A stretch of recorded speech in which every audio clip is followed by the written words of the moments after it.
मोहम्मद अकमल तहसील reporter रहीम यार खान की report है कि चाचड़ा शरीफ के मकाम पर दरमियाने दर्जे का सैलाब, जिसकी वजह से कई देहात ज़ेरे आब आ गए। फसलें तबाह, लोग अपनी मदद आपके तहत नकल मकानी करने लगे।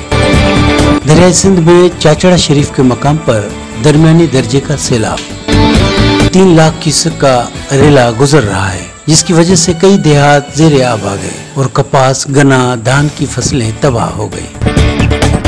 सैलाब से मवेशी और उनका चारा भी बह गया है। रुकनपुर, एहसानपुर, कच्चा, गोपांग बस्ती, रहीम कोराई में सैलाबी पानी दाखिल हो गया, जिसकी वजह से इलाकों का जमीनी रास्ता शहर से बंद हो चुका है।